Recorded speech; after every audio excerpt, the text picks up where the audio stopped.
Are we live? We are live. All right. Well, welcome back to the last day of the Slammin Cup. We can already see some dancing in the chat, getting nice and excited. We have 5 full games today, one of which will Yep. be my game that I'm playing, Game 3. Yep. And of course, we have the long-awaited triple header from the Violet Vipers here today. First match being against What If.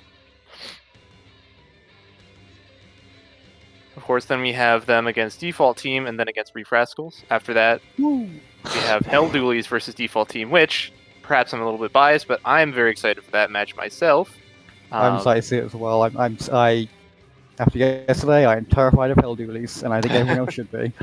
And as a Hell Doolies player myself, I'm terrified of Default Team. Especially, we saw a lot of Centratide earlier with the Charger just absolutely haranguing some of the shorter range weapons, which I think we might see a little bit of struggle with from us.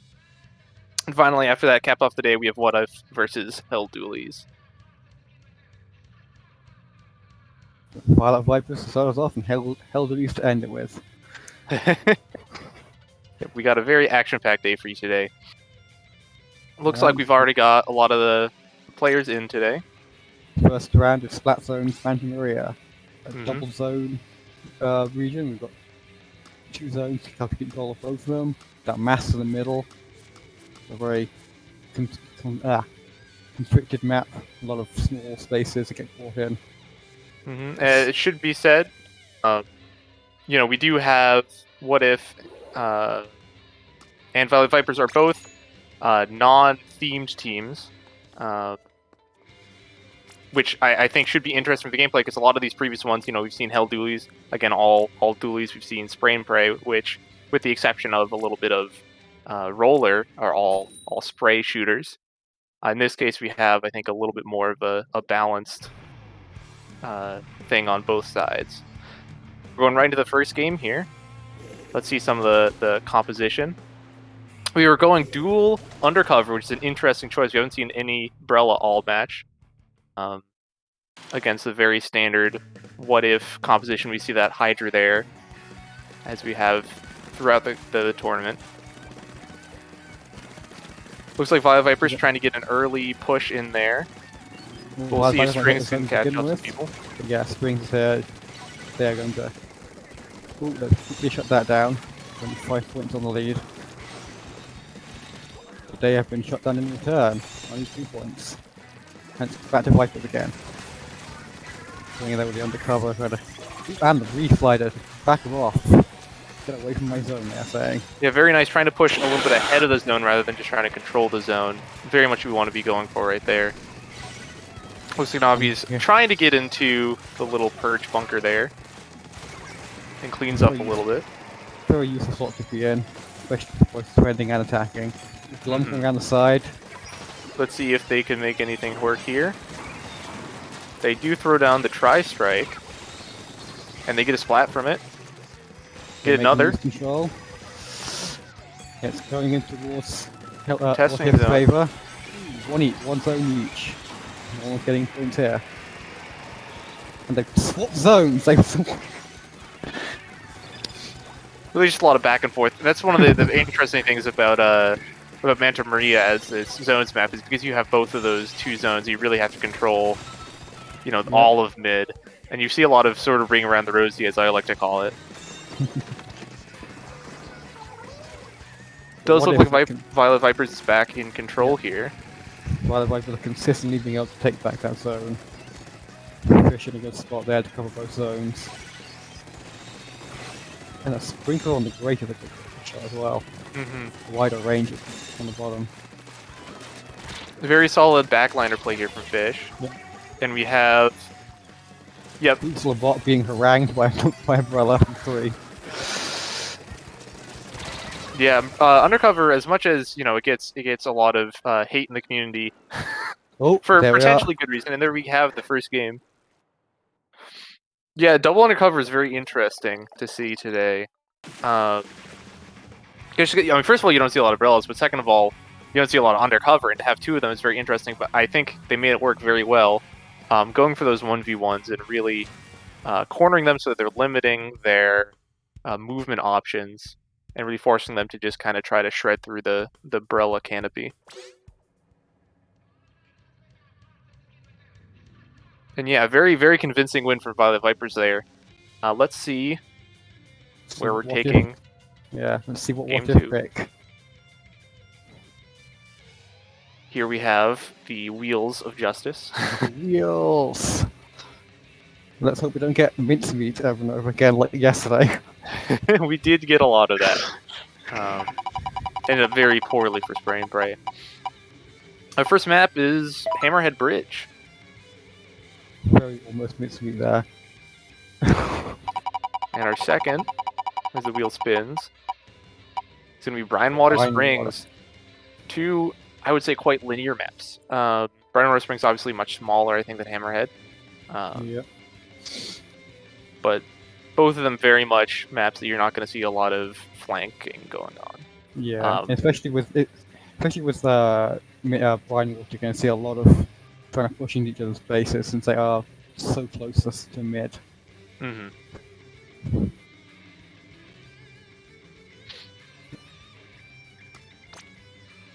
I've got to say, I was very impressed with both of the backliners' gameplay. They're very sort of solid holds. We didn't see too much of the Hydra there, but from what I saw at least, there's a lot of sort of... We never really saw anybody get pushed too far out of mid, and I think a lot of that was because of the anchoring that was being done. Yeah. It can be a difficult map to feel back, because there are a few different ways in.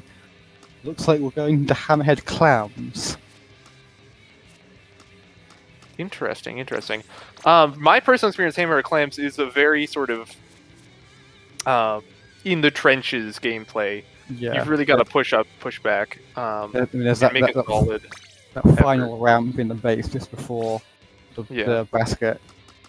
It is very much a trench run to get up there. Mm-hmm. So we'll see if I think if they go with the double undercover again, how that's going to work out. Undercover tends to be more of a skirmishing weapon than a strict pushing or slaying weapon, really. We'll see if Reef Slider's going to be able to get the job done. Yeah, there was always that problem with Reef Slider and a few other specials that you will drop or clammed after using it, but you can often pick them up if you're quick. But it can be useful for getting people away from the basket if you're currently doing a charge, doing a push.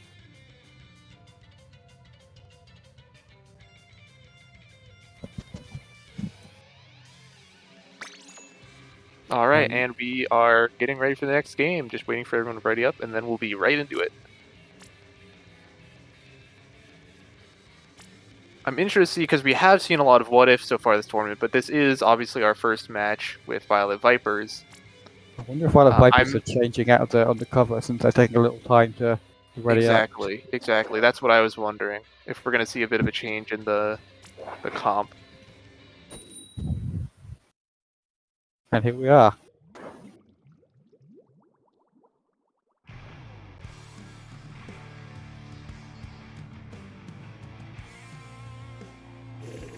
Let's see here.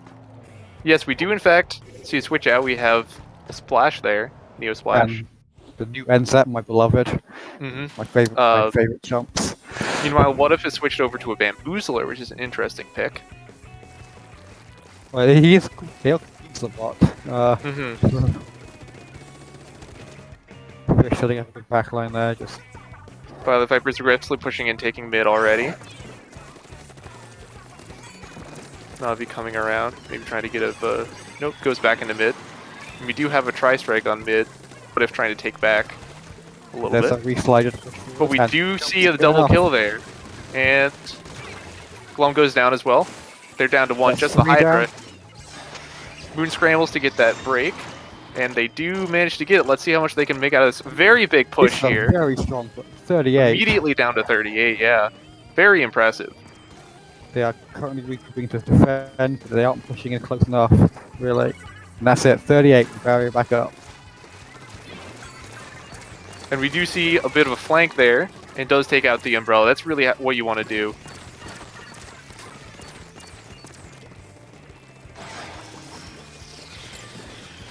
Running them with the whale. They do have another clam over on. Mm-hmm.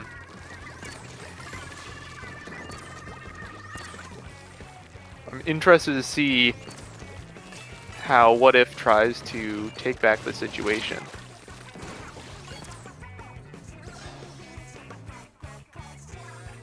Still a bit of a scramble in mid right now. Yep. Neither team seems to... They're mostly just poking at each other. We do have Clam on both sides now. Just seeing how the mid's shaking out, and maybe one team can get a push off.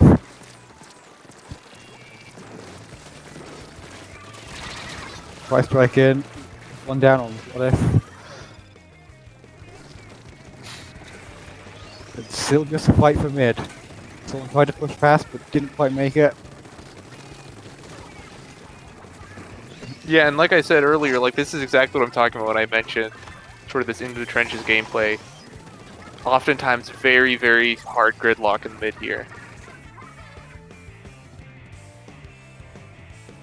But Violet Vipers are currently holding mid a little bit more than What If are. And we are seeing a lot. Oh, Blum goes down there to an auto bomb by Moon.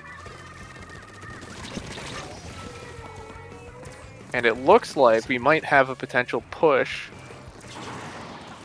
Even though they've got, yeah, the numbers disadvantage. String is getting pushed here, but obviously Undercover not going to be able to match the output that a Hydra can.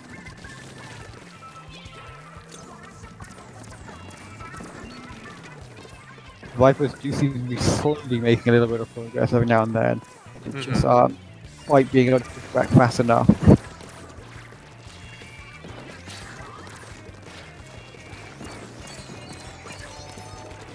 Interestingly, we are seeing a lot of specials going down here on both sides. And it does look like that's what they needed to push in. Yeah. I'm wondering if Viper was just trying to play like semi-aggressive. Because they're really in a good position, they don't really need to get the second one in. Exactly, exactly. If they can just hold mid and pretend to be aggressive. It does look like Fish is taking a little bit more of an aggressive thing here, but the Booyah pushes him back. They're back to fighting for mid. Glum goes down. Unsupported, so not going to make that.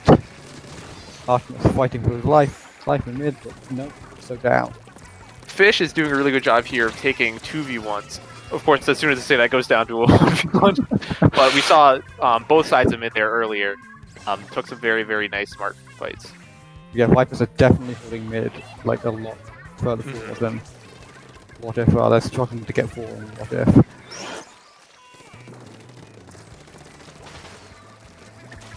Now, What If really has to mount a push here? Glum trying to a little bit of a flank, but gets caught out. Because Violet Vipers now have 2 different power clans. We are currently 25 seconds from the end. It's going to take a lot of work from What If to push this back. Glum coming around the back, along with someone else. Artemis. Trying to make something work here. Stop the push. There we go. Down. And it looks like that might be a shutdown. Yeah. Only 5 seconds left. Possibly going to the end unless they can push it over time, but I'm not sure how. Nope. That is the end. Not quite able to get that power claim to push the overtime. And it is going to be a second win from Violet Vipers. A strong first match so far. There.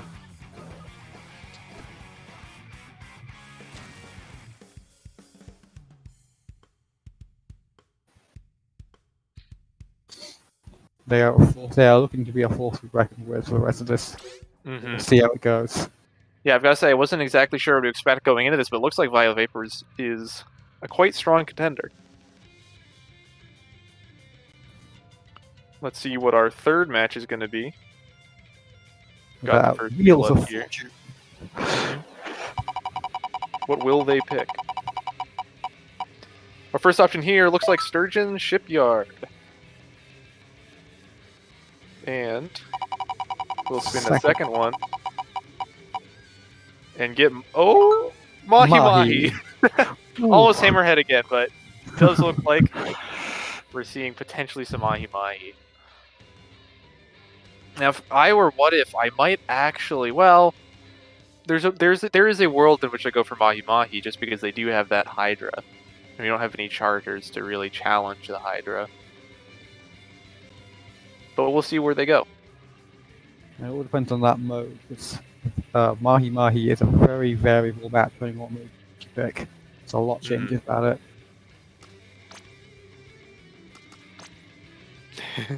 And we do have a lot of agreement on that there. Centra Tide says, yep, very good pick, I think.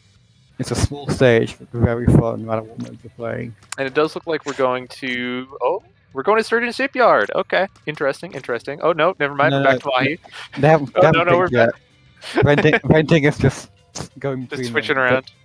They haven't posted a pic in the chat yet. Having a little fun with it. Exactly, building a little preview of what could be coming. As a treat.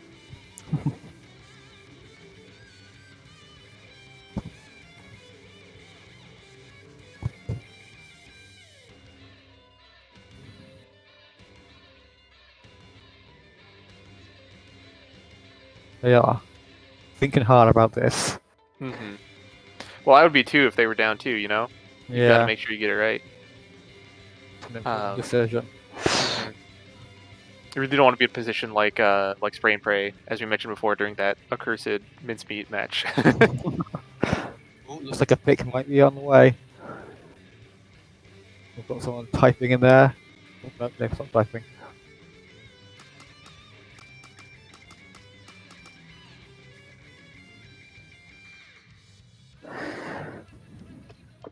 Mahi Mahi Rainmaker. They swap in of Strings leaving and Pandora joining.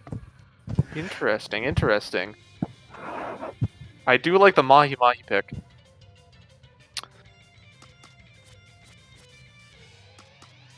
Rainmaker is Ninja's choice. I find that I don't tend to play Rainmaker on Mahi a lot. Yeah, although I will say we do have a lot of, I think, popping... Well, yeah, we do have a lot of popping power in What If, especially if Violet Vipers is keeping the undercover. I think they're going to have a really hard time contesting pop, especially at the beginning there.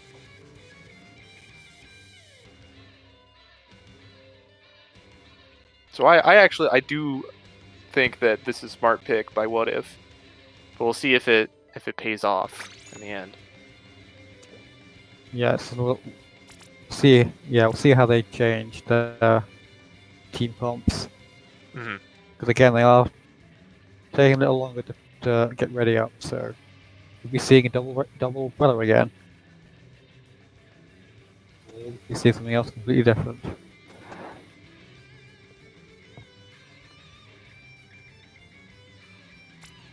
Yeah, and again, we are seeing a little bit of time to ready up from Violet Vipers, and I have to wonder if they're considering very carefully what they're doing. I mean, when you're down 2 like this, it's they're not down. They're up 2, sorry. But when you have a chance to win it on this one game, yeah, a lot of decision making can go into this. But the only one left to pick is Fish, the backliner, so maybe they could be what they could be doing. And that is going to be the start of the battle. Let's see what the decision making on the composition is going to look like.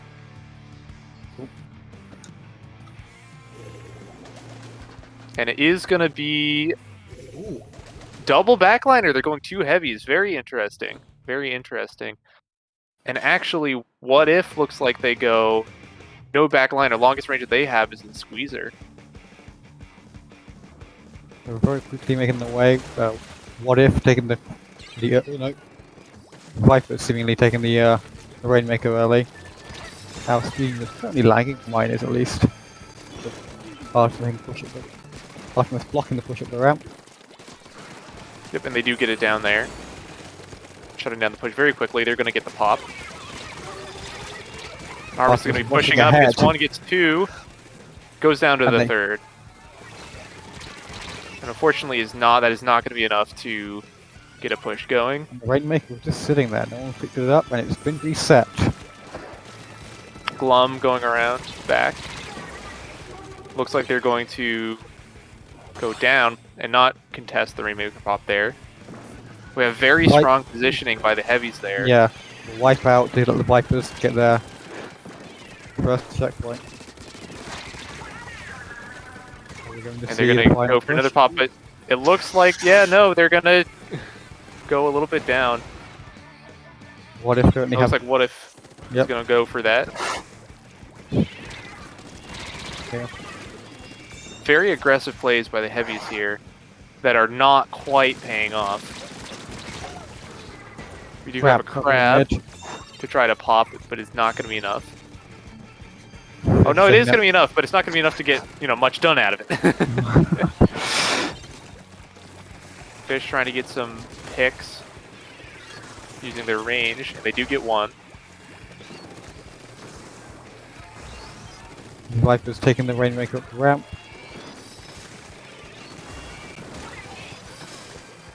The team was coming to help escort it, and they still got it, even though it's been a while. This is actually Artemis trying to get some aggressive picks here. But down by Fish. Get stuff, yep. And we get a flank there. And a crab goes up, gets down the Rainmaker, and it looks like going for a wipeout. There we go. Looks like What If might still be in this. We get a trade. And that is now 2-2. Oh.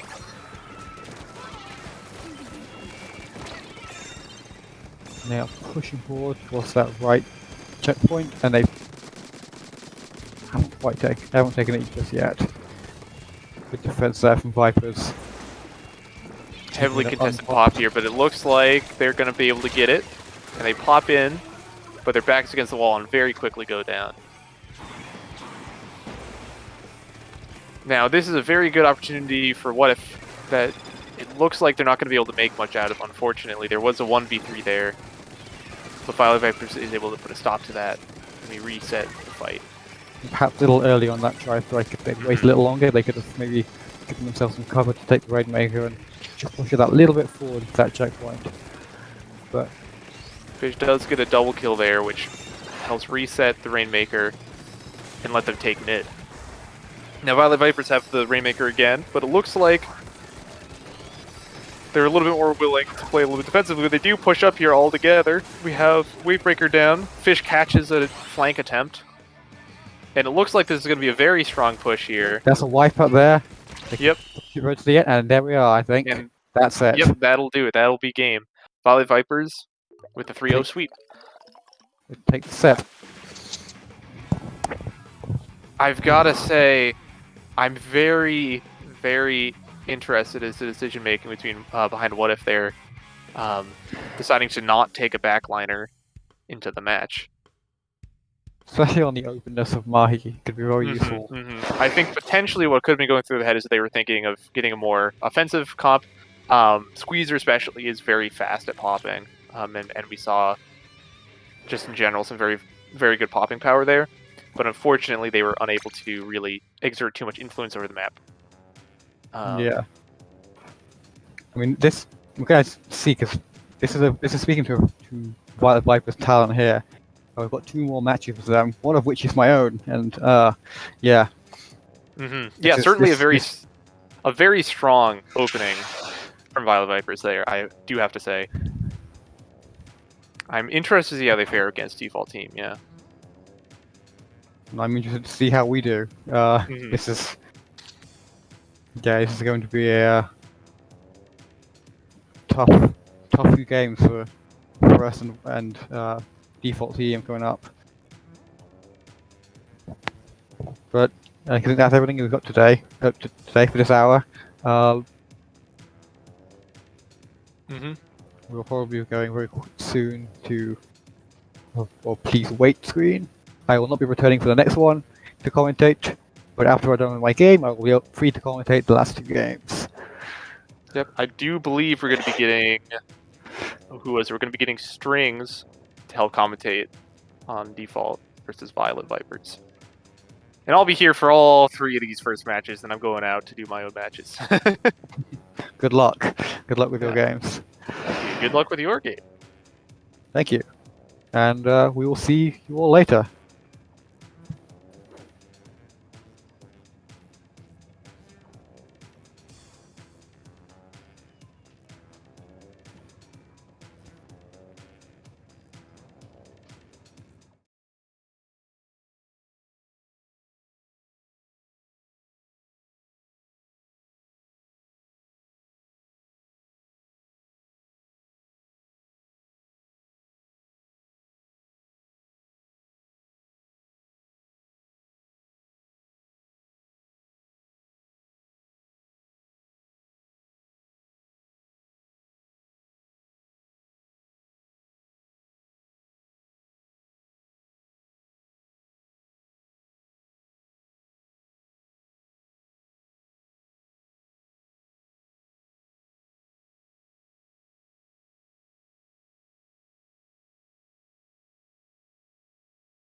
Hello, hello.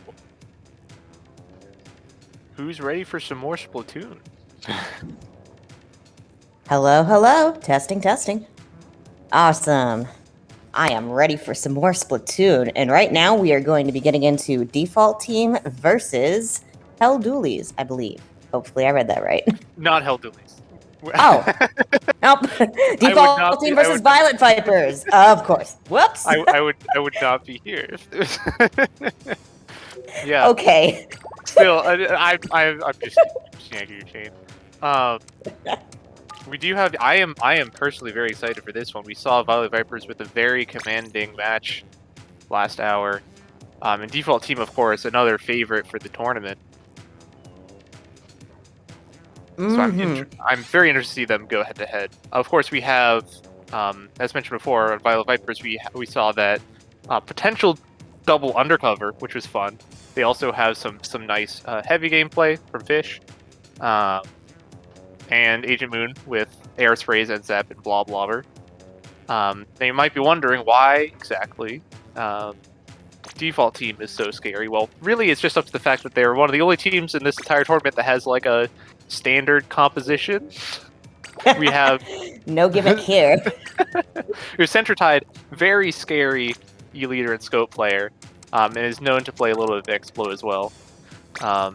We have Zachary doing a lot of the spray shooters, doing some painting, some support. We have Custom Splat Jr., Tintanox Splatter Shot, Tentatek, Splushamatic Sloshing Machine, so on and so forth. Magnus with Air Spray RG and Flings Roller, and Basher with Tetris, Ink Brush, and ends up 89, though they are mostly a Tetris player. It'll be difficult for Violet Vipers to go against like a pretty standard composition, but they can make it work with a funky comp, and I love funky comps. We got 3 on Undercover as well as the Heavy. We've seen both in the last match. Fish has gone Heavy as well sometimes. Navi is a Undercover main, which is honestly, I do really like the Undercover and just being able to like bring those in and win with them. Don't write off any weapon just for appearing, that's for sure. Absolutely, absolutely. I'm a certified Undercover lover, as much as it is a tragic love. Yeah. Oh, Brellas, I wish you were better. I would run tent so much more if Brellas were better, but... So sad, so sad. But yeah, I mean, like you mentioned, it'll be interesting to see how Violet Vipers deals with Default Team's composition, especially, I think, that Charger from Centratide. But they do have, obviously, they do have anchors, they do have some good heavy Splatling play, but Splatlings do tend to struggle a little bit against more dedicated Chargers because of that much faster initial kill time. Especially with, like, if you don't have, like, a direct counter, like, for a special, the only thing you can really do as a Splatling against a Charger is try and find off angles to still be, like, useful in the fight without, like, getting immediately sniped. Yeah, absolutely, absolutely. But do we know which which map we're going to be going for first? Yes, we do. Our first map is going to be Sturgeon Shipyard Tower Control.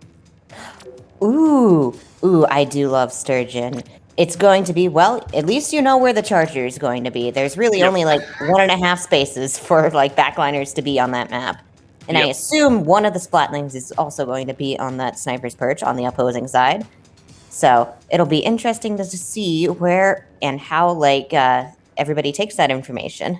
And of course it is tower control, so we do have some nice spots for some of the support members, or for, you know, potentially a more mobile spot for the backliner there. Yeah, I would not be surprised if we see double heavy once again. One on the tower, one being the anchor to make sure that the 2 frontliners are able to support the one on the tower. Absolutely. Although that is I will say, my hope. I would love to see it. I will say tower control, I think, makes sense for their Brella as well, their undercover, because they do have a little bit more of a tanking possibility. Not as good as actually defending the tower, but they can take a little bit of fire. And what is Brella's as a class? It's not just being able to tank hits that like other shooters aren't able to. Exactly. looks like we're still waiting on a couple of players from default team. Mm-hmm. Someone Yeah. asks, is Manta a good charger map? I mean, I think so. I think so. There's options. The nice thing about Manta is that there's options for people to play around chargers, but certainly, at least when we were practicing Hell Dualies together, that was a map that I think gave us a little bit of trouble when there were chargers on it. yeah, there are definitely places to stand as a backliner, but there are also definitely places to like be able to flank the backliner on Manta Maria. So it really is like a give and take there. Yeah, it's fluid. It's really if you aren't coming from a bunch of different angles at once, it's very easy for the charger to shut down, right? Because you do have entry options, but a lot of them are a little bit more vulnerable. Like you have the grate up top, but then you have to obviously run across the grate. Yeah, but you want to know my favorite thing about Manta Maria? Inkable walls everywhere. Thank God. I have to absolutely agree with you there. The movement on Manta Maria, it just feels so much different from like anything else in the entire game. Like especially the mass and mid, like just being able to go up and down from the grate, not just having to run across it. So good, so good. Yep, I use that all the time to escape from chargers if I'm on that grate.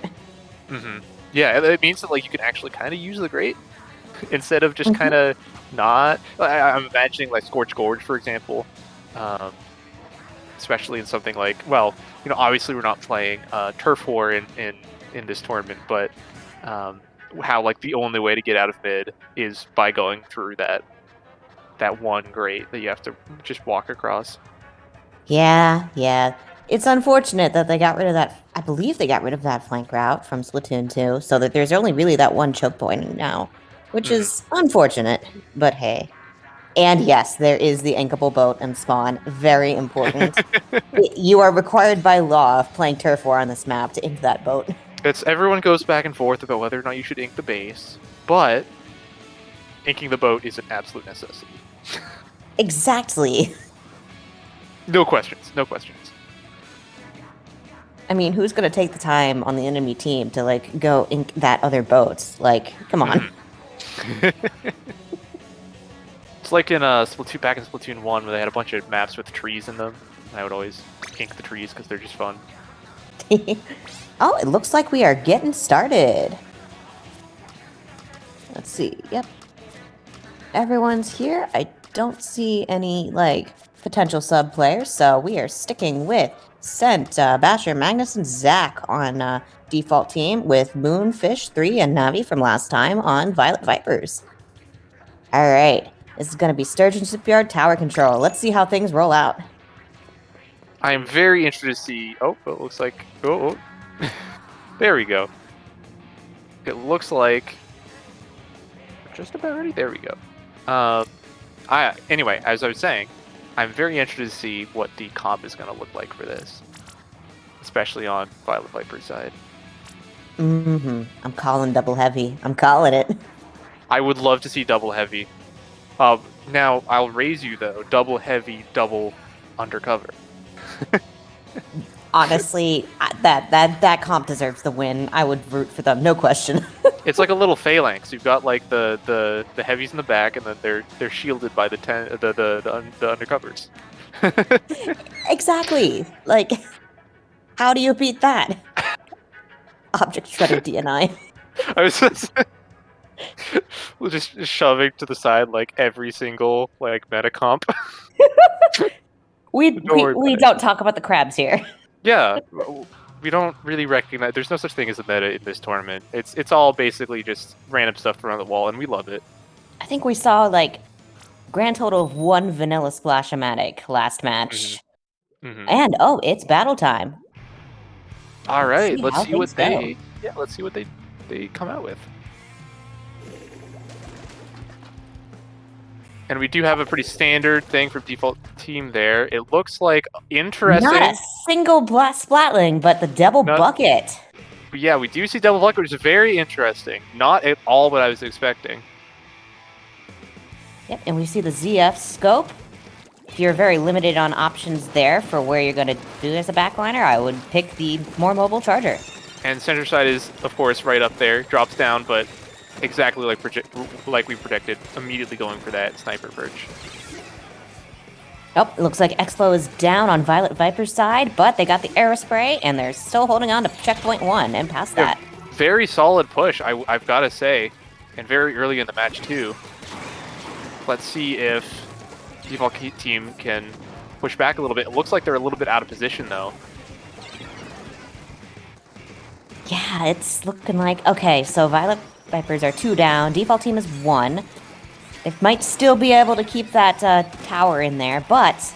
Yep, they took the tower there, as Scent is trying their best to, like... Yep, try strike that tower. That's probably what I would have gone with, too. If they do get 2 down on there, but it's not enough, they do still take the tower, and it looks like we're getting a very, very quick knockout. I barely registered what was going on there, and then it was just all over. Yeah, we've seen a couple of very fast tower control games now. It's very easy to steamroll on this map in particular. Mm-hmm. Very impressive showing by the Violet Vipers. You saw them get down a little bit a couple of times, but they were able to get right back in. Never really gave them a chance to breathe, which is very impressive.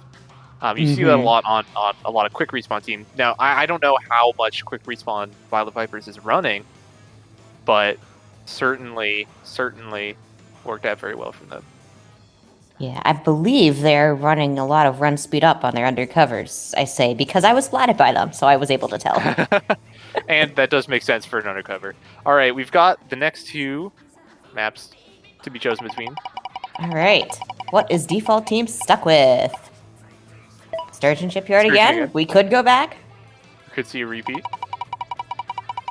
Or a mincemeat.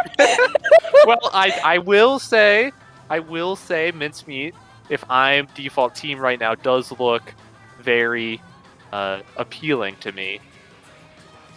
Because that's going to allow them to get as much as they can out of the charger. Yeah, the charger is really going to like that. But it's a backline heavy comp too on Violet Vipers. So I would think about that a little before going to mincemeat. Yeah, certainly. But we'll see. We'll see what they do. Obviously, we're just sitting here in our booth. They're the ones out commentator's there. Booth. Got popcorn. Actually, no, I got coffee instead. Yeah, I've got my little soda can, but But yeah, I think being able to chase out Scent so that like they were only taking like super backline positions really helps with that steamroll and Sturgeon. So if they want to do it again, they're gonna have to, especially if they go for mincemeats, gonna have to contest with the charger. Yeah, we really saw focusing on that. Right at the beginning when Centrotide was trying to take the sort of typical sniper spot, immediately chased off, and then especially at the end there, just kind of scrambling to be shooting people that were below them. But we never really saw them get too commanding of a perch throughout the entire game. It's hard to be able to like do anything when you're constantly being chased left and right because you got to charge off that shot somehow. Mm-hmm. And if you don't have the time to do so, then well, you're not doing much. Speaking from experience.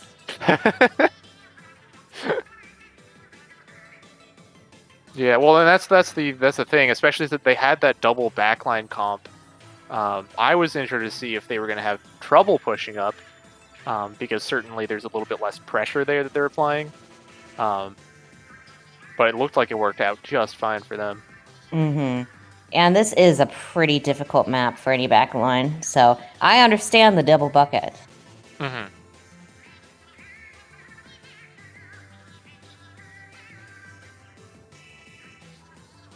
Alright.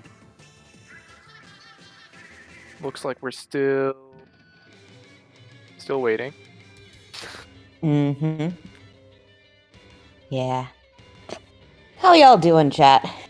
It's been a morning for me. I did my taxes and then immediately jumped into Squid Game. Nice. We So got a little bit of Splatoon taxes. You think Inklings do taxes? You think there's a? I don't know. Like it's the city of chaos, at least in Splatsville. So, like, I would assume there would be, like, is there a centralized government anywhere? I think that's a big question. I think we're asking too much for the Squid Game. I would love to see Squid iOS though. That'd be like, can you imagine if that's the next? That's what side orders. Yeah. Oh, Mincemeat Rainmaker. Ooh, I love this map. There's no flaws whatsoever. Yeah, we do see Mincemeat as I predicted from default team. I'm interested about the Rainmaker pick. Do you think they have? I'm trying to think about the comp if they have good popping power or not. I mean, like with Zach on the spray weapons, especially if he decides to go sploosh, like I can see that working out. But if they decide to bring double heavy like they did the last Rainmaker game they played, then I think even that's going to have some trouble. So I wouldn't be surprised if we see some comp switches on default team. Yeah, we will see though. We will see.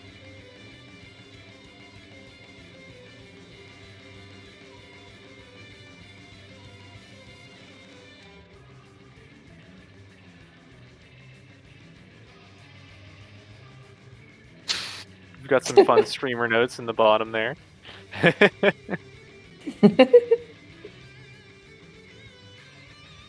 Smiley face right back at you.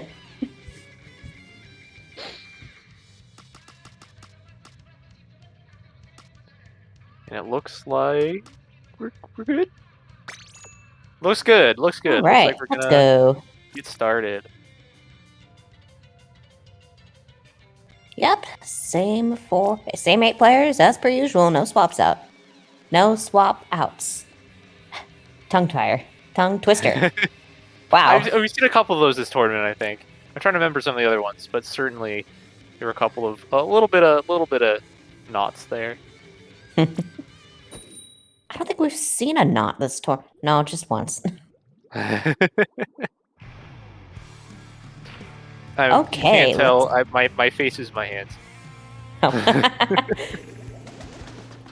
All right, and we Yep, here comes the E-Leader as well as the Aerospray to help with the pop. And there's the Heavy on the other side.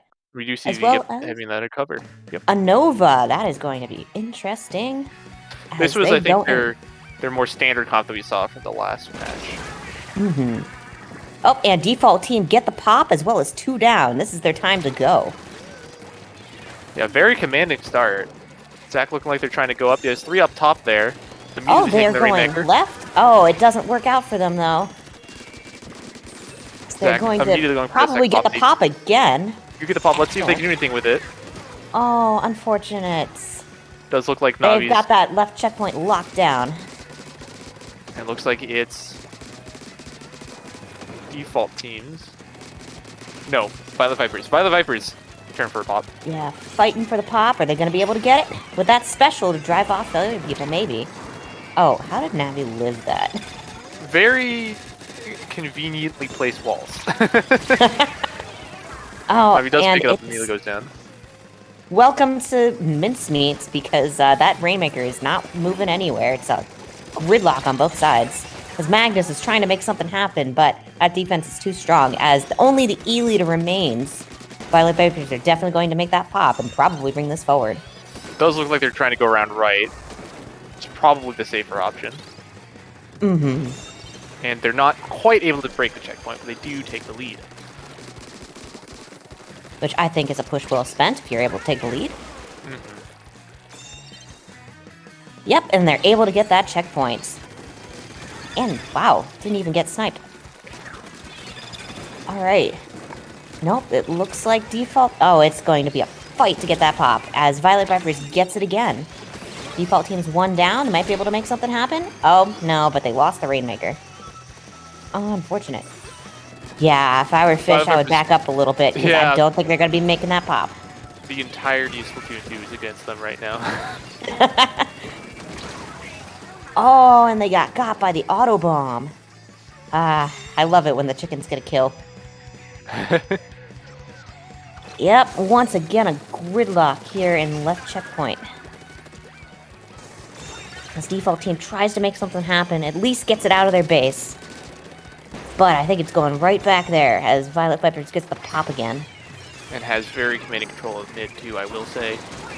Yeah, it's all orange. We get a very fast double from Navi, and it does look like they're going to be pushing. But gets taken out by the Wave Breaker. Center side getting pushed in by the undercover there. Trying to make something work. Does get taken out as they're resliding. It looks like they're trying to the reset. Reef Slider got a kill, and they're gonna try and get 2 picks. This is their time to like try and 3 take picks mid. total, yeah. Very impressive. Yeah. It looks like they're going all the way. Violet Viper's entirely out of position there. It is a 59-60 in anyone's game at this point. They do get the pop. Let's see if they can grab it and take the lead. And they take the lead. Nice. They immediately retreat after that, but it's enough. Navi trying to take him down, ignoring the drop after a flank with Navi. Gets gets 2. But it does look like they're going to have to concede the pop there. Yeah, Zach trying to sneak in a little bit. But we do have an almost complete shutdown on default team side there. They're in it now again, though. It's just a general question. How is Navi still alive? Like, skirmishing and getting like 2 kills that way? Listen, it's just the way. It's the way of the world when you're playing a weapon like that. Could not be me, as 3 is sharking a little bit with the undercover umbrella. Oh, immediately challenging Sense. Yeah, I will say, flank instead. I do really appreciate how much the undercover right now is trying to challenge Centricide with their own. It doesn't work out quite well, but it did do a good distraction. Trying to take in a little bit more than they can chew right now. But they're getting desperate. But it only needs to be defense at this point. Default defense. Default defense. Well, yeah, E-Leader is the default defense, as they're just holding on as much as they can with like 3 down. 8 seconds left. Let's see if they can make one final push. It looks like not quite going to be enough. And default team is going to take that second game. We have a match here, ladies and gentlemen, and all those in between. 1-1. That was a really close match. It could have gone either way with like the flanks going on. Like, it could have been over if like Sent was getting bullied a little bit more and distracted from being the anchor, but they were able to hold on. Yeah, default team really made use of that one time. Violet Viper was just a little bit out of position. They made some space and went for that right side push. RIV Snake Sweep. Yeah, Violet Viper is, finally getting a chance to choose the map. Let's see what it is. It'll be interesting to see what they pick now that they get to know what the mode is. And we do see Mincemeat again. Mincemeat again. I imagine they're probably a little bit reluctant to go back there. And we do have not Scorch. quite Manta. Okay. We're going to see Scorch. What is with these wheels and always choosing Mincemeat? They just love Mincemeat, you know? I mean, Somebody's I love got to. mincemeat, but I don't know if everybody else likes mincemeat. There's dozens of you. Centricide. Go mincemeat again. Do it. We are seeing just a little bit of trash talk in the chat here. Be interesting to see what mode they pick, because Violet Vipers have such a wide array of like compositions. They have a lot of options. Yes, I will say that is absolutely, I think, one of their strengths. We've seen, a wide variety of different compositions. It's like they can go the double backline with whatever they want to do for the mode, or they can just like go like midline flexes for everybody. Or, double undercover. That works too. That worked against us. I'm holding out hope for the quadruple undercover, but there's no way that's happening. The stakes are too high, although I would love to see it. I would love to see it.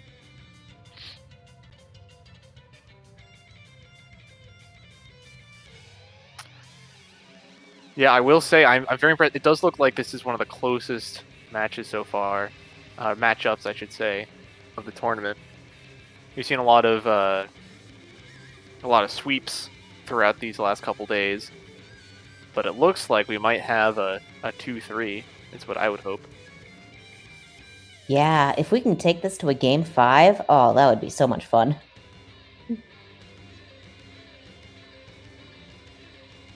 LeBron, Yeah, I would try to the quad undercover. Yeah, no, I'm not good at undercover. But like I love the like Brella animation when you like first pop out of So good. the match. It's just they're so happy to be here. Yeah, they're so happy to be here. I love like the little like tuck under when you're just running around when you're not shooting. I love the default victory animation where you're just like swinging around. Mm-hmm. It's just Brellas are good. Please nerf. Please buff Brellas. So we'll nerf them, then we'll ban them, and then we'll buff them. Apparently that's You heard it how Nintendo's doing things right now. It's like not shown a single love to that class. Okay, we're going Scorched Zones. Interesting. Very interesting. There is a giant pillar in the way. Not my favorite zones map. I will say I do think this is potentially a good choice on Violet Vipers, and just because they do have very solid paint all around, especially if default team is going to be running their charger. Honestly, I think Sen's gonna go for the Explo for this one. They have consistently gone for the Explo in splat zones. Mm-hmm. So, I would probably plan for no charger if I were Violet Vipers. I'm interested. Are we going to see some more Blobber? That's sort of what I would be wondering, because Blobber does do very well on zones, although Scorch Gorge being very open, potentially a little bit. Yeah. Scorch Gorge being open and also having a particularly weird zone. Mm-hmm. I don't know. I'm not a blob player, but I feel like that's something to consider. Your angles are limited. Exactly. As opposed to if we were looking at something like spillway zones, I think it would be a missed opportunity to not be going blob. But in this case, yeah, certainly a little bit awkward. Ugh, spillway zones. How I hate you. Getting flashbacks to Machine and Blobber. All right, and it looks like we're good to go. So we are getting splat zones with the usual suspects. We are seeing these. There comes the Explo. Very heavy. We have 2 spray shooters on their side, and then we have double Explo and double backline on Violet Vipers. This will be interesting. Assume that the heavy is going to be taking a more midline position. And we do see the RG on both sides. I think a very good pick here. They can get Booyah, and of course they're an Aerospray, so very, very solid paint. Mm-hmm. Aerospray is the worst weapon, they say, but we've been seeing it a lot this tournament, and it's been working. Up. Ah, and Zach almost got by the Reef Slayer and punishes it with 2 down. They might be able to cap zone. Oh no, but that Explo is being very annoying. Violet Viper's trying to wrest control, but it's not quite enough.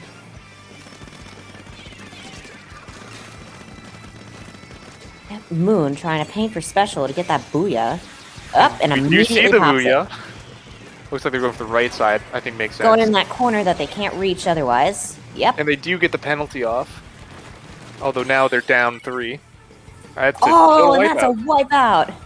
Oof. I wasn't able to see what happened there. Yep, everybody's swimming up. Looks like Navi is taking the flank with the undercover. Are they going to be able to sneak up on, Yes, they do are, get it, but... then immediately traded. Sen, very, very focused there on getting any sort of combo they can. Taking a very offensive position on the grates with the Explo, which honestly I think is the best thing, because it is quite good at painting. Mm-hmm. See some skirmishing around there on the left side. Navi placing some mines in zone. Evil, but understandable. Looks like Magnus is desperately trying to paint zone here, but oof, gets 2v1'd with the heavy splat lane. It's just a bloodbath in zone right now, as we are pretty both even with 2 and 2.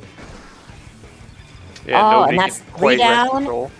And yep, Tina was able to take that. Yep, 3 taking that more aggressive heavies positioning. And does get does the get a pick there. pick. Let's see. Yep. Looks like we Is have. 3 going to be able to get more picks? Oh, they're running thermal ink. 3 is running thermal ink. Sounds like somebody was listening to yesterday's stream. we did get the recommendation on Splatling there. Yeah, that was me. That'll probably work out really well for 3, especially on the zone with something like so big in the middle. Mm-hmm. I've got to say, a lot of deadlock here this game. We've seen a lot of points where just nobody's had control over the zone. Mm-hmm. Up, and that is 1 down on default team. Nope, 2 down. Being able to bully the backline with a booyah as well as a wave breaker. Solid push to get control again. Are they going to be able to take lead? Yes, they are.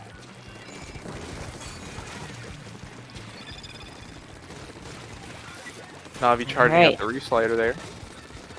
Interesting to see how to do this, because once again, big thing in the middle. Looks like default team has one last opportunity to push. Let's see if they can try to rest control as 8 seconds left on the clock. Yep, going for there, desperation and they do reslider. just barely make it. And they do rest control. Oh, and look at that penalty. Just stop the penalty. It looks like we're not going to be seeing a knockout this match.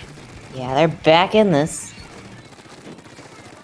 3 taking an offensive position as 3 is trying to paint the zone through the grates. Oh, and there's the booyah. Try and wrestle control back.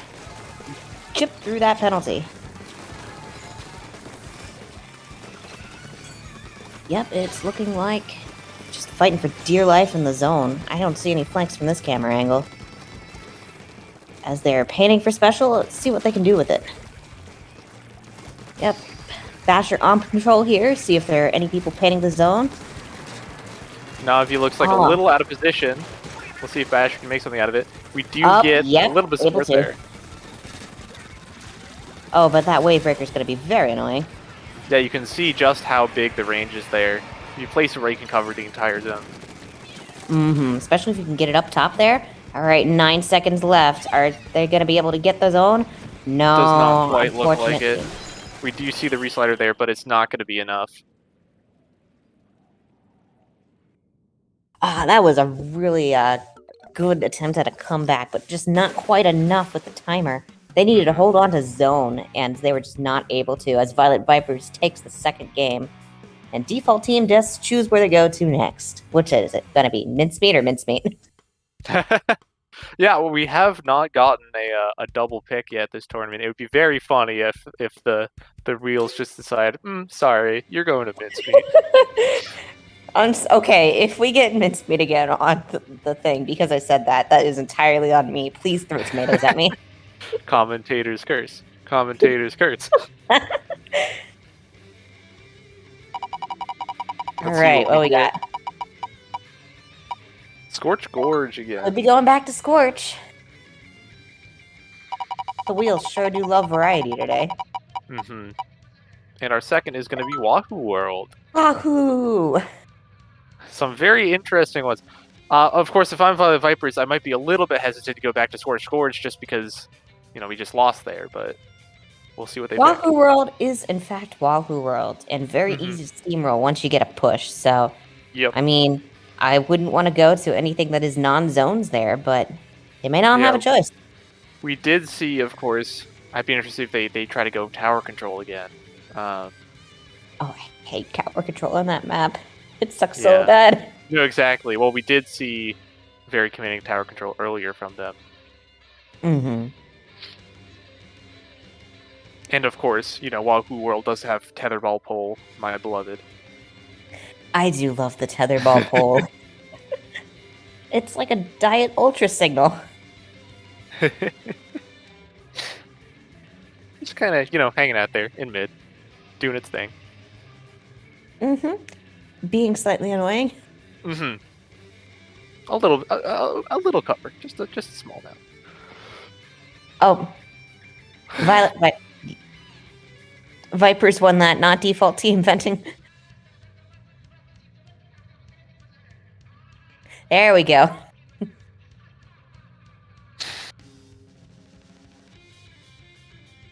So it's going to be default team's pick.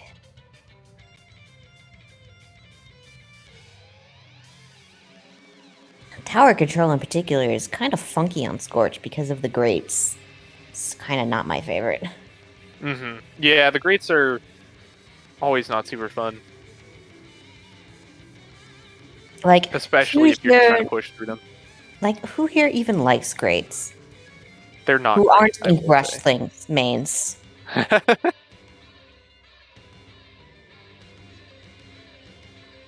they're like, I think the only class that is not affected by grates at all.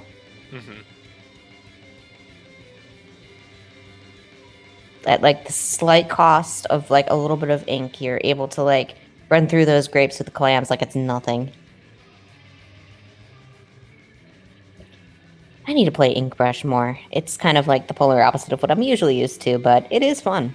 I cannot play ink brush. I have tried to play ink brush all throughout my time playing Splatoon, and it's not for me. I can see why people like it. It's just like the like just having to come to a stop whenever you attack. Woof. Very rough for me. Yeah, no, and also just the button mashing. That's why I've kind of been preferring Octobrush, because my poor fingers. Yes. Good old carpal tunnel, my old enemy. That and Squeezer. Shout out to Squeezer mains. And shout out to their medical bills. Yeah.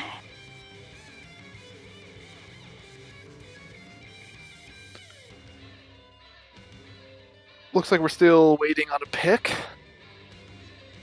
Grates are pretty great, but I'm throwing a tomato at you, Mailer.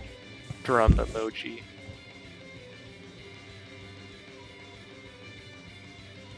Yeah, we got to get some more dad jokes in here. We've had a couple, but honestly, dad joke level pretty low. Pretty low, I will say. I would like to see it a little bit higher. Do not manifest. I will cry. I am manifesting as hard as I can. No.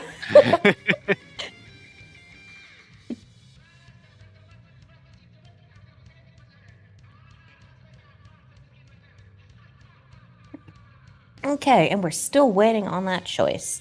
Guessing we got a lot of deliberation to go on.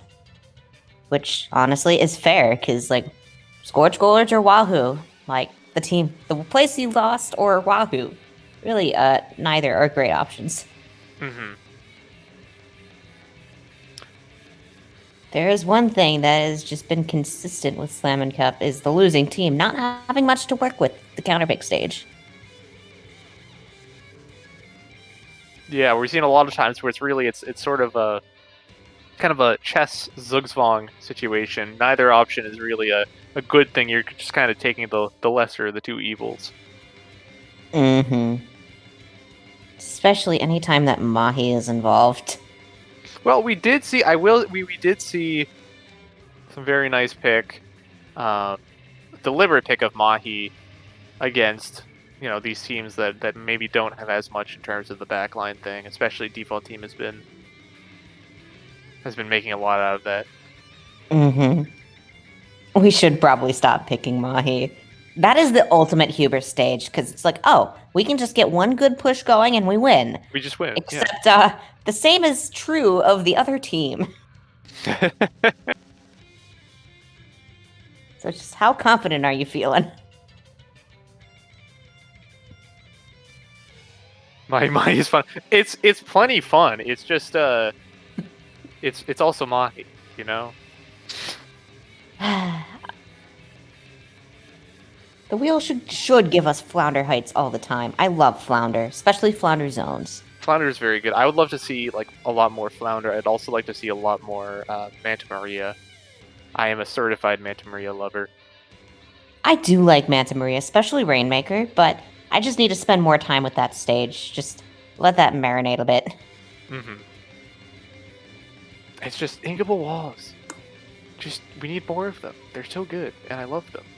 Exactly. What is it with the Splatoon devs and being allergic to inkable walls? I'm still mad about Umami and like the ledge in the middle. Yep. And being like, Yep. there are only 2 ways to get up there. And it's just, it sucks. I mean, 4 technically, but 2 on each side.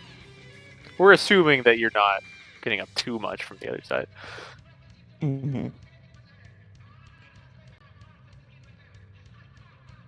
Honestly, I'm really hoping that like Umami comes up a little bit about it in a counter pick against Violet Vipers, because that probably would be my personal counter pick if I got to choose any stages, because it's kind of already hell for backline, but like two of them, they're gonna be like arm wrestling to see like who gets the better position, and the other one is just kind of left out in the open. Yeah, no, I think that's very, very solid logic there. Although the wheels have not ordained any Umami so far. Unfortunate. I have a love-hate relationship with that stage. It's like I can play well on that, like especially like zones, because I'm just sticking right there in the back line and taking control of like one zone and being able to do okay. But especially clams. Clams on that map sucks. The basket is just way too close. Yep, I mean that seems to be a lot of play maps. Is basket's too close, or hoo boy, how the heck am I supposed to get to this basket? Yeah. I felt that in Hagglefish, particularly. That clam basket is kind of a funky position. Kind of a fun flank route, though, if you're able to get away with it. Talking to you, Brushes. Speaking of Hagglefish, yeah, absolutely. Now, you know what map, a lot of the map I don't think we've seen at all that I would love to see is Mako Mart. I do really love Mako Mart, because it's not about controlling mid, which it's a good thing. It's about controlling those 2 blocks in mid. Once you got that, and you have a good sight line for the rest of the map, or at least the ones that are important. Yep, and of course, say it with me, inkable walls. Inkable walls, yep. And like there are pretty like decent amount of like routes you can take as like an opposing team, so it's just a good map.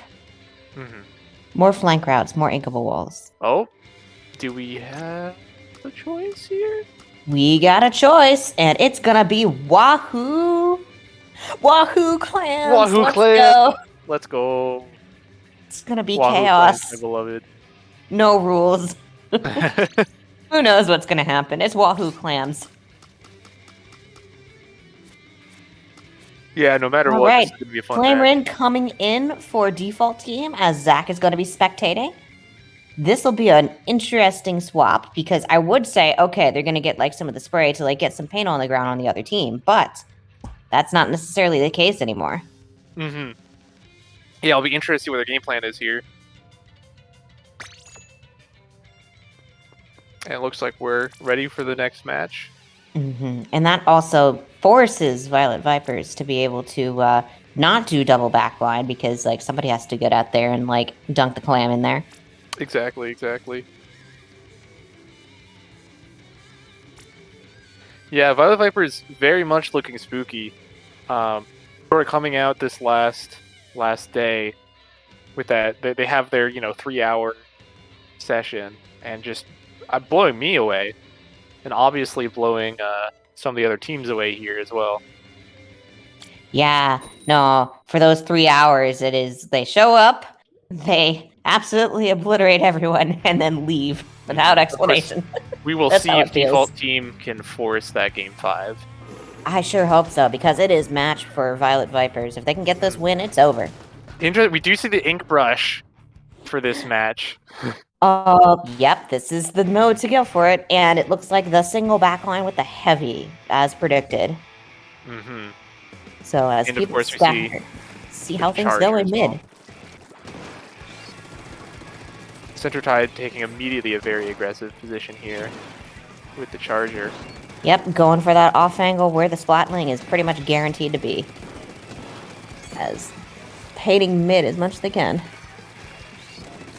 We do see a little bit of an aggressive push, but they do fall off. We do see the double.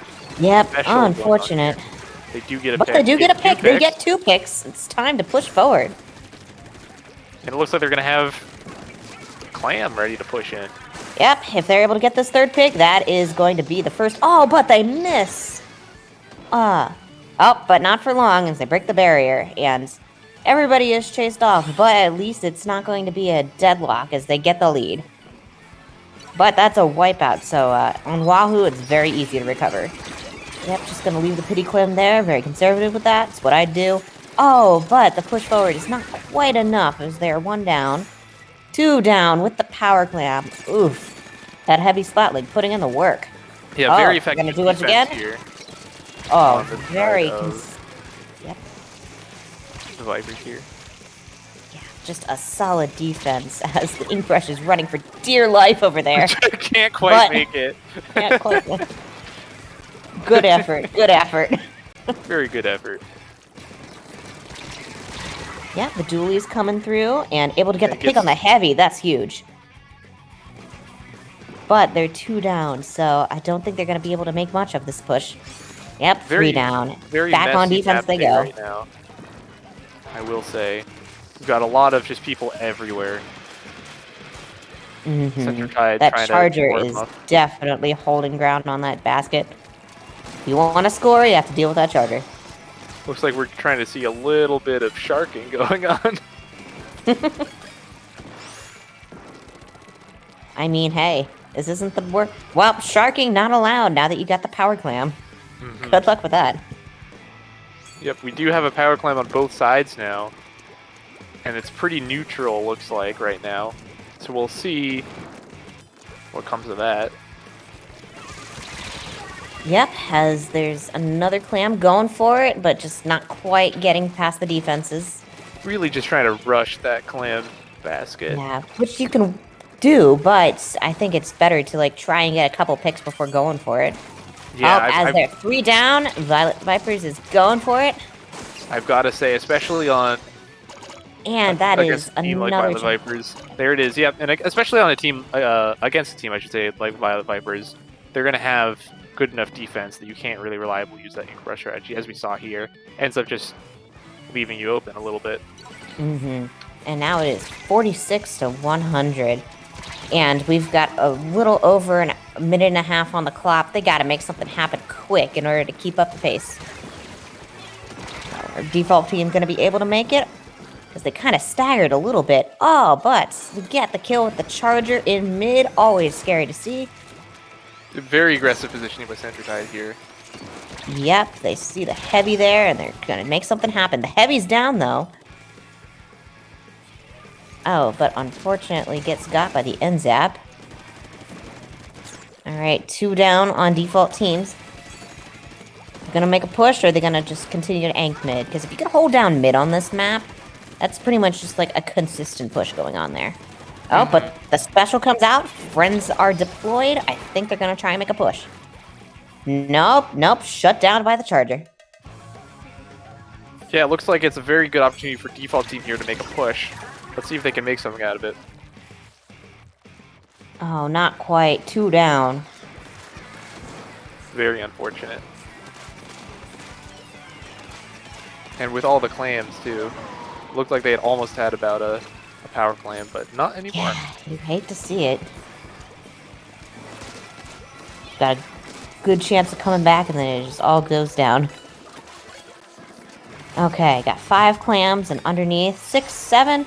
Alright, we're almost close to a power clam, and Violet Vipers are going to go for it, even though the score is even. Oh, but 3 is able to make something happen there. Looks like they're trying to Dies lock them for out it, of... but secures the lead a little bit more and be able to get the penalty. It does look like they're going to be able to get the pity clam, though. Let's see if they pick it up. Yep, so they're going to be forcing an overtime here. It's going to be quite the comeback for default team, but still possible. I've seen it happen. Yep, Sense taking a more offensive position in this overtime. Yep, the special coming out, but it's hard. when you are a charger in close range combat, and it just not quite enough as Violet Vipers takes this lead and this set. Yep, game set match. Violet Vipers gonna be winning 1-3. Very impressive showing from default team, though, I will say. Yeah, they were able to get a pick on Violet Vipers, which is always a good thing to see. You may not have won the match, but you weren't completely wiped. Mm-hmm. Yeah, clam overtime is hard. All right. Well, let's go to let's go to the match grid here, so we can put in our new maps. That'll be on page 2. Yep, I believe next is going to be Violet Vipers versus Reef Rascals. That's going to be an interesting one to see. Yep. It'll be interesting to see what Reef Rascals counter to the Violet Vipers' funky and unpredictable comp is going to be. I fear. Yeah, same. But yeah, we do have here Violet Vipers taking their second win, and default team taking their first loss. Now 2-1. Mm-hmm. Yep, and default team only needs to bring the dualies in. Go against the dualies and see how things go.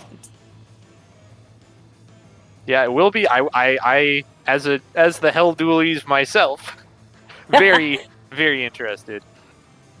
I will be watching that one intensely. It'll be interesting to see what your game plan is. Mm-hmm. Yeah, unfortunate that Hell Dualies weren't able to go against Violet Vipers this time around. Yeah, I would have loved to have seen that matchup. Mm-hmm. As we are going against their very last match against Reef Rascals next time. I am going to hop off now, as I believe I'm going to be subbing in for Reef Rascals. So I will see you all later. I'm signing off. Yep, and I think it'll be a good opportunity to take a very quick break while we switch stuff around. But we'll be back right at the top of the hour.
Hello, hello. Welcome back to a little bit more of the Slammin' Cup. Yep. And I get to commentate a little bit more as Brief Rascals have a full team of 4 now, which means we get minnow backlining gameplay for, I believe, the first time in this tournament. That's going to be exciting. I was going to say, I was very excited about that. I have heard tell of the legendary backlining of Minnow. Yeah. Scared. Scary. Oh, no. I believe they played exactly once against What If, and we got steamrolled.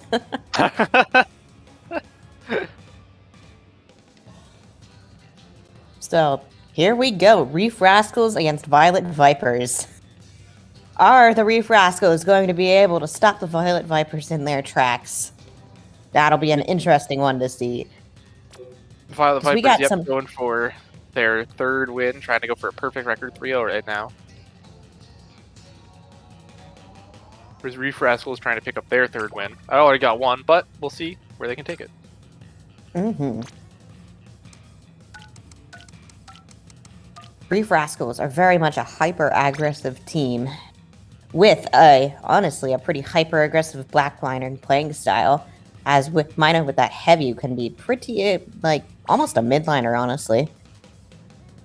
That's one of the nice things about heavy versus Hydra or chargers in general is that with that faster charge time, you do have a little bit more flexibility.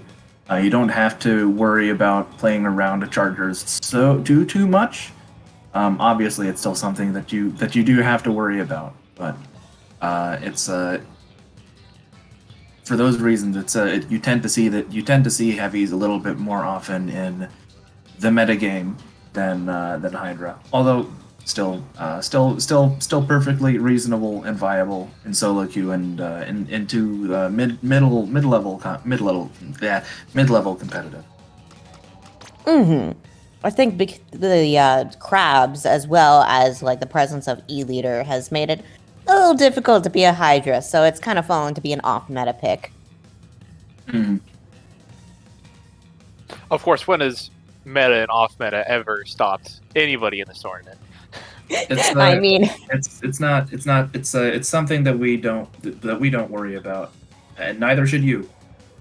Exactly. Unless you're A playing terrifying team Aerospray. can be oops all dualies. Yeah, well, and Violet Vipers over here running at least one undercover pretty much every match.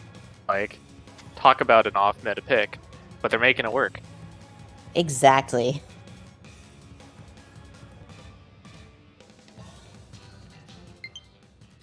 Honestly, even 4 gold Aerosprays, I can see that work.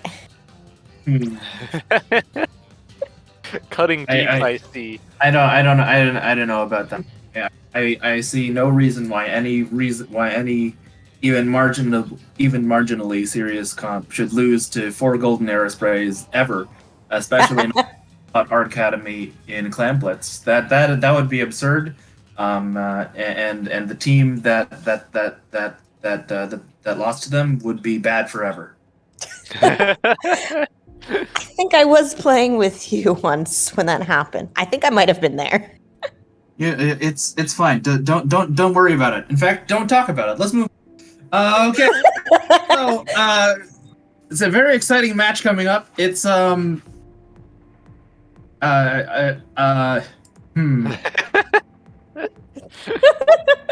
Listen, I am guiltless. I joined Hell Dualies way after that incident, so my conscience is clean. Yeah, exactly.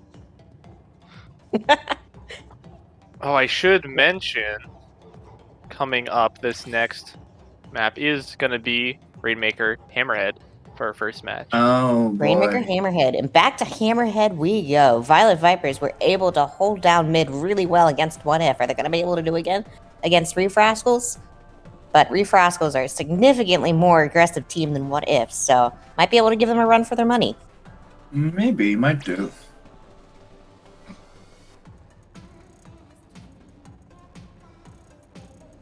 It's a real problem. Hammerhead Bridge could be a real problem for a team that likes to play aggressive, that likes to get up close and personal for backliners, because it's not as bad to be as some other maps in Splatoon 3, but it's very narrow. There isn't a whole lot of room to play around with, like getting around the backliner perches. There, you more or less have to cram your way through choke points to get to push the objective, and you have it's not so much a question of positioning and tactics as it is a question of who has specials, who has weapons with better killing power, and whose weapons have the most ability to push at range, and so will be it. And this might be a tough one for the Reef Rascals.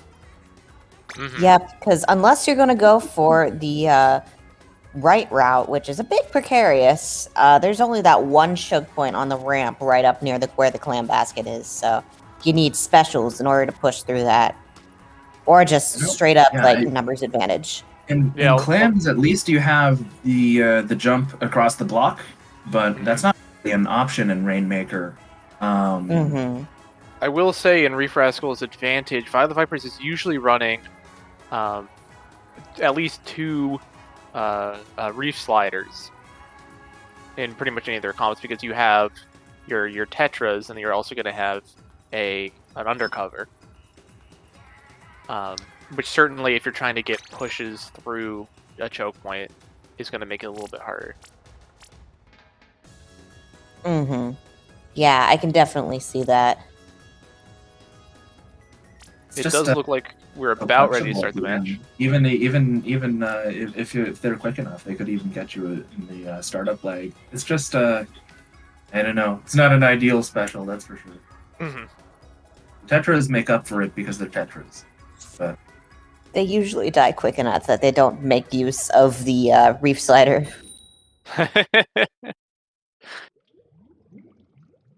All right, we are going to go into game 1. Let's see what sort of comps we're going to be looking at. We've got... Oh, we're seeing some double heavy. Yep, of course. And another heavy. And we see the Blob coming out on Reef Rascal's end. Yeah, we do have double backliner on both teams, which is very interesting. As well as we have that wiper there. I was not expecting them to pull out the Nova. Nova is not known for being... frankly, it's not known for being good. Well, we have seen the Nova, I think, just about every match the Violet Vipers have been in. That's been one of their touchstones. It does paint at range. It's got range, and it's got whale, so it can paint for whale. But in terms of direct offensive power, especially in a mode like Rainmaker, where you do want to pop the Rainmaker. While we're talking, by the way, very, very convincing immediate lead by the Vipers there, getting through that first checkpoint. Reef Rascals. Sorry, Reef Rascals. I spoke incorrectly. Reef Rascals getting control of that ramp as much as they can, going for it with that Reef Slider, and it works out as they get 2 down there. Carney going for it with the Rainmaker, but not quite. Their backliners are very, very exposed. They push it all the way to 24 within the first minute of the match. Reef Rascals off to a very strong start here. Let's see if the Violet Vipers can take advantage of their take advantage of their numbers here, as they do get off. But they cannot push the Rainmaker much farther before the Reef Rascals are back in it and contesting. Very, very quick. Just when they had all control of mid, they weren't able to get it quite, but they did get that checkpoint. The Reef Rascals are pushed back a fair ways. That's the power of the that is the power of the double backline comp working in their favor. Looks like Reef Rascals making another push here, really protecting that Rainmaker. They do grab it. And we are going to see a counter push now that they have a 2-man advantage, trying to make as much out of that as they can. Their 2-man advantage continues. They are pushed all the way back to their plat.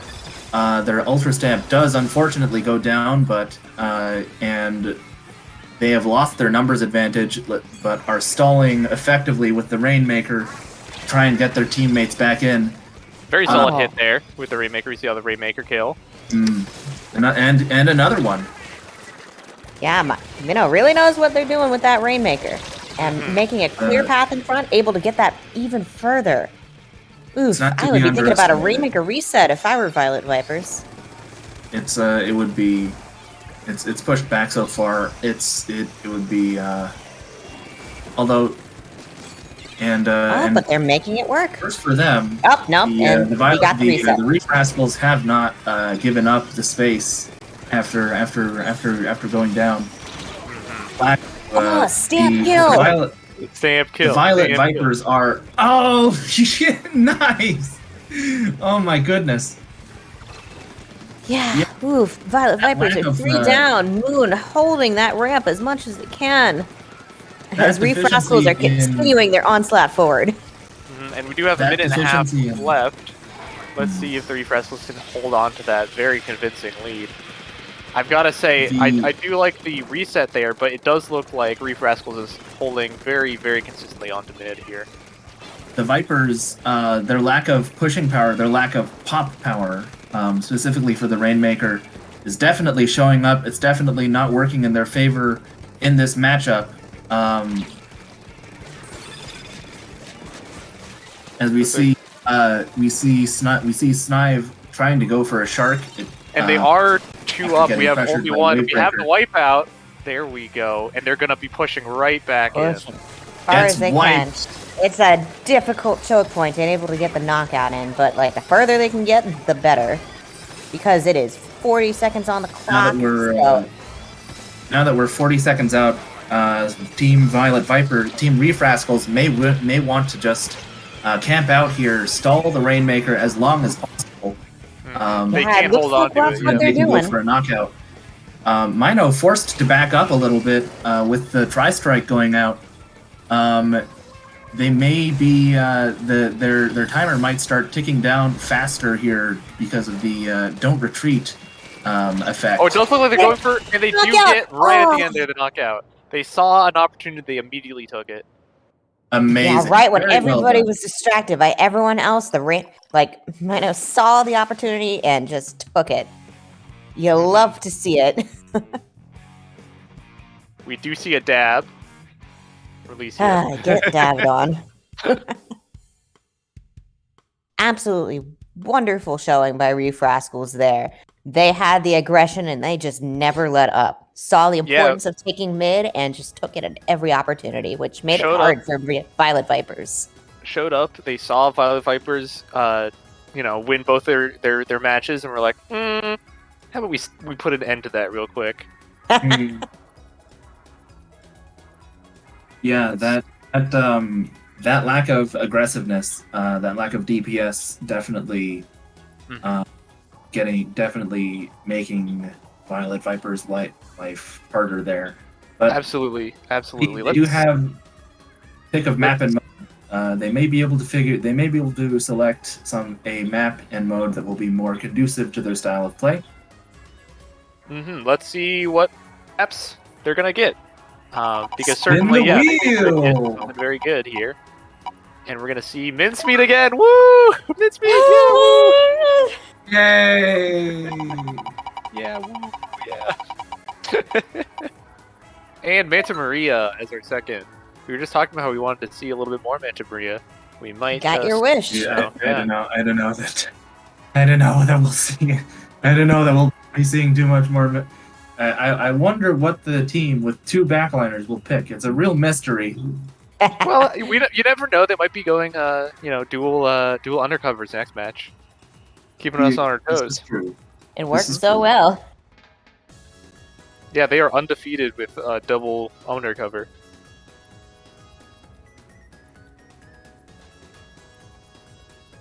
I've got to say, I'm very impressed with Reef Rascals this last match.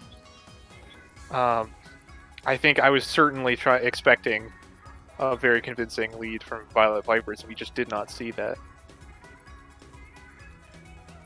It'll be interesting to see what mode they go for next, because with the Rainmaker lead, like, they're probably going to pick something else. Mm-hmm. I mean, I think we can rule out Clam Blitz. It makes me Clam Blitz is kind of hell on earth. It does look like we have a pick. What do we see? Flat Flat zones zones. on. We're going to Maria. Manta. Let's Yeah. go. It worked so well first time. Why not try it again? Yeah.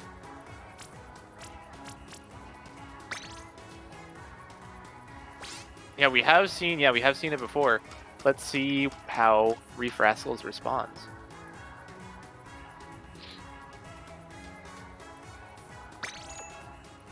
Probably sticking with the more mobile heavy, Mm-hmm. as we might be seeing Snive swap out of the Splatana Wiper for the more mobile dualies. That's probably what I would do. I could see that. We have seen a lot of fun Tetra play on, I think, all of our Manta matches. And certainly... Is Spray and Pray the only team that doesn't have a Tetris user? I'm trying to think.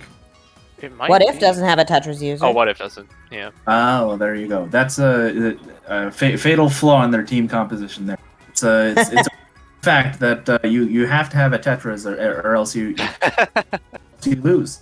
That's Well, actually, it's a Splatoon. It's a Splatoon. I'm pretty sure that's the meta. Like just pretty sure. We don't yeah, have. Reef Rascals has one. Does Reef Rascals have one? I think so, right? Yeah, they do. They do. Yeah, in We don't have a Violet. Tetris, but we got a Squeezer. So like, who's really winning? Very true. Very true.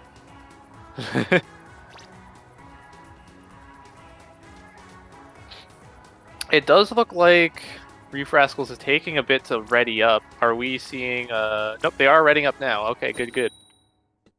All right, it's showtime.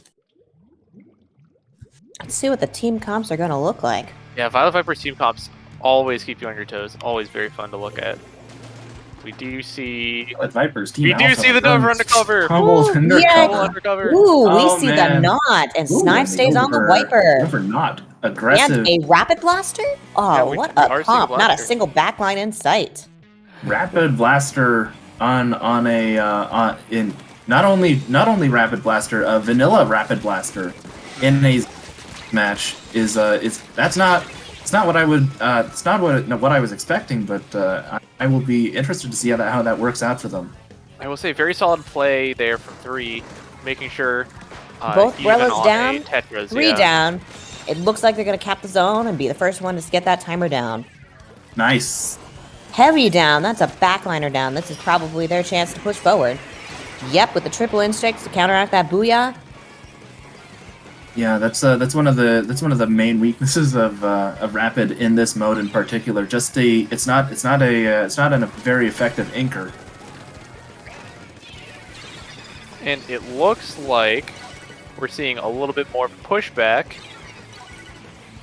but it's getting quickly painted back because we do have a little bit less of a pressure there from Violet Vipers in mid.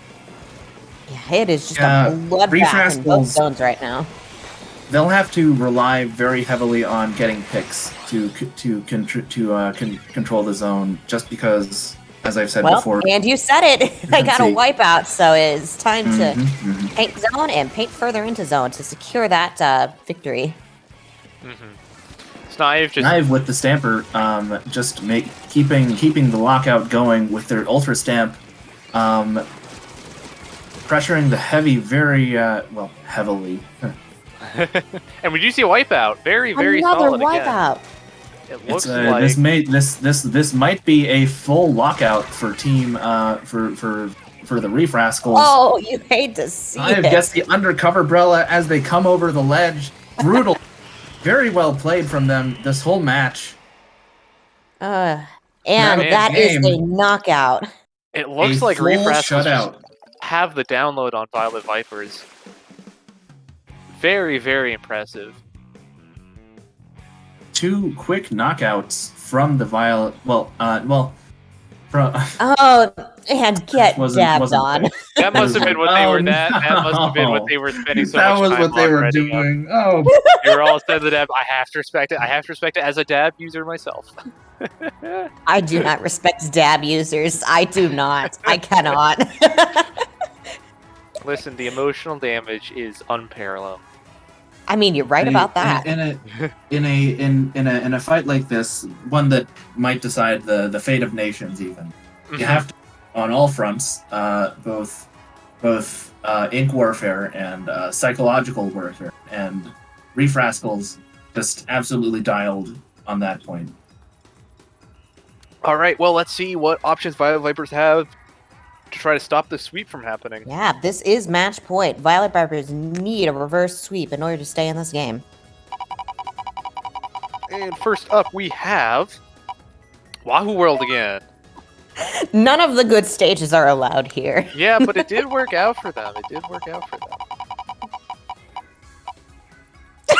And we have our first double. Looks like we're doing. Oh, nope. Coward. Hammerhead Bridge again. We Wahoo love World variety. and Hammerhead Bridge. Just well known for being good. Man, I am We were denied the double denied Wahoo. denied Wahoo. The wheel almost got us mincemeat. Yeah. The wheel is just kind of evil. Like, where are the good stages? Where is Mako Mart? Oh, we did just have Manta Maria. We did, yes. We do this is have true. Manta Maria. It's true. That is a good stage. I'll be curious to see what the mode will be. I mean, Wahoo Clams did work out well in Violet Viper's favor, but going against Reef Rascals, if Reef Rascals get a single pick, it is so easy to steamroll on that stage, so it'll be a dangerous game. They could go back to Hammerhead, but they lost on that one, so oof. Man, always stuck between a rock and a hard place with these stages, the defending team always is. Mm-hmm. Yeah, you gotta wonder if it's almost easier on the winning side just to not have to worry about it. Be like, oh, be one of them. Personally, I would like to see some Wahoo Zones, because Wahoo Zones is, in my opinion, the only good Wahoo stage. Wahoo Zones is quite good. I do enjoy a good Wahoo Zones.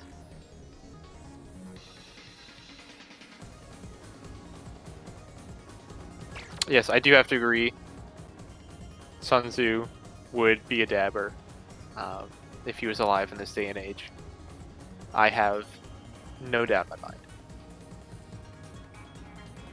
Master of the art of warfare. He would have the wisdom to realize its true potential. It looks like we have a pick. Let's see. Once the wheels are out of the way. Yeah. They can stay up a little longer as a treat. There we go. Get out of here, wheels. We're going to Wahoo. It's Wahoo Clams again. It's Wahoo Clams. They're running it back. Favorite Wahoo.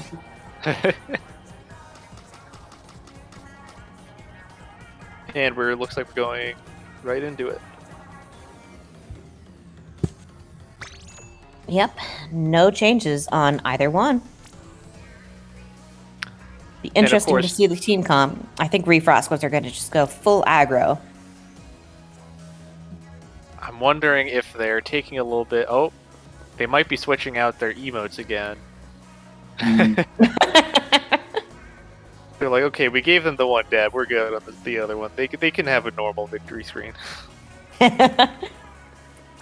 That's hubris right there.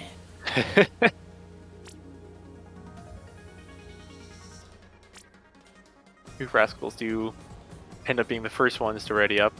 I wonder what Violet Vipers are scheming.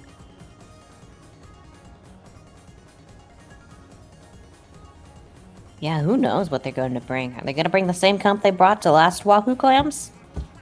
Or are they going to try something different?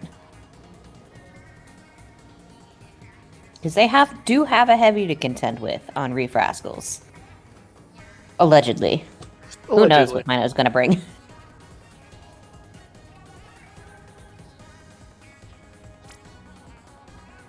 Oh, looks like they're pretty much ready. Just waiting on fish here.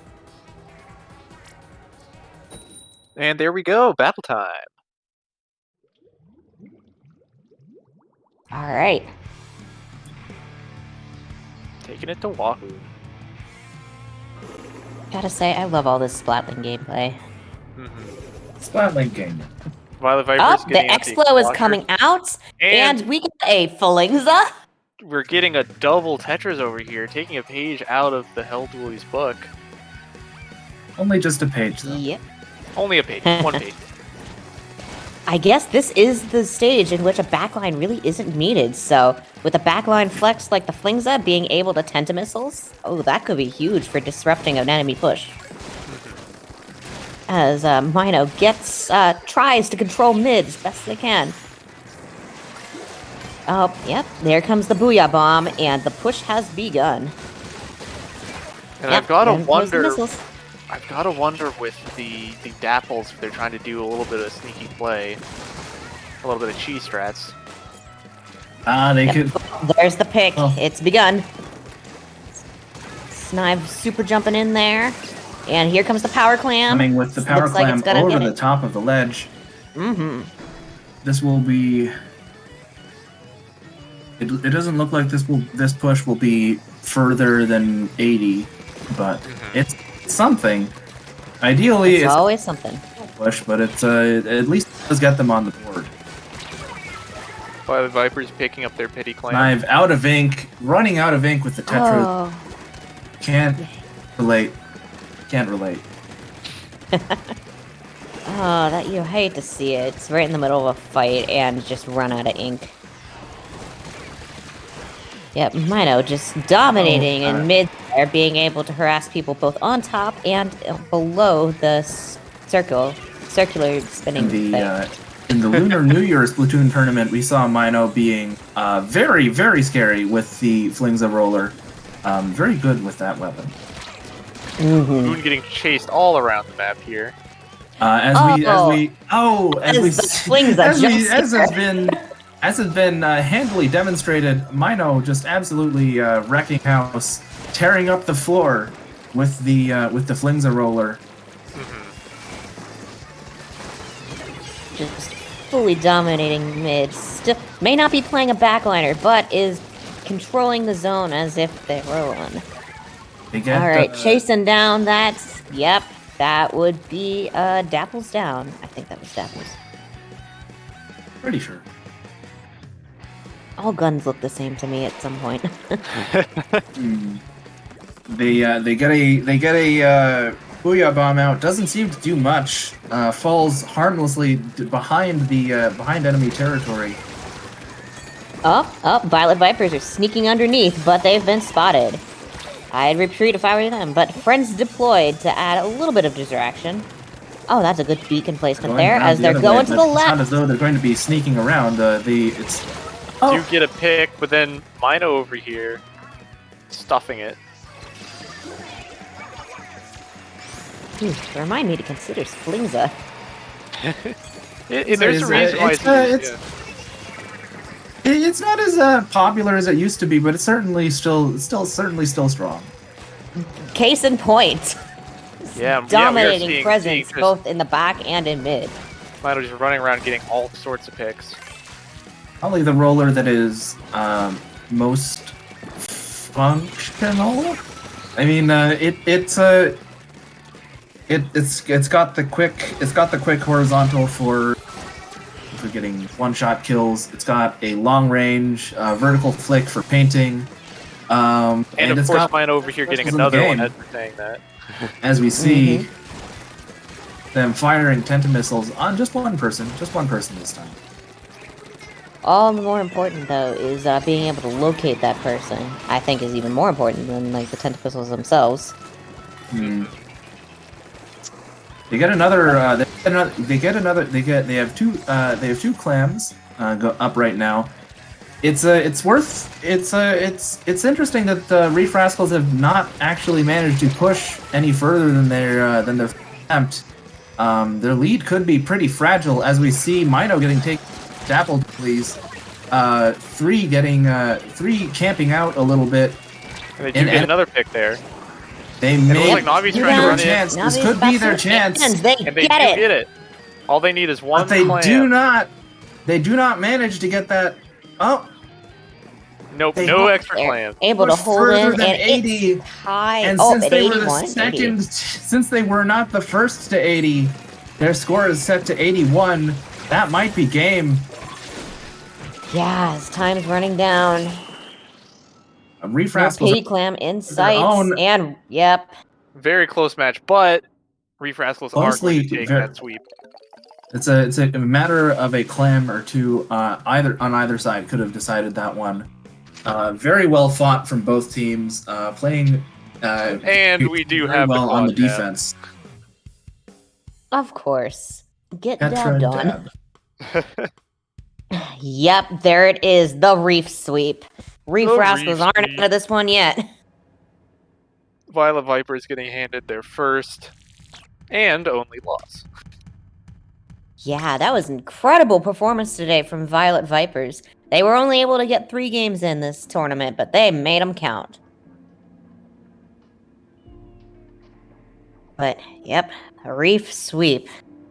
And I believe the very last game Reef Rascals have to bring, so that is a 3-1 record total. So, honestly, a 2-1. very good performance.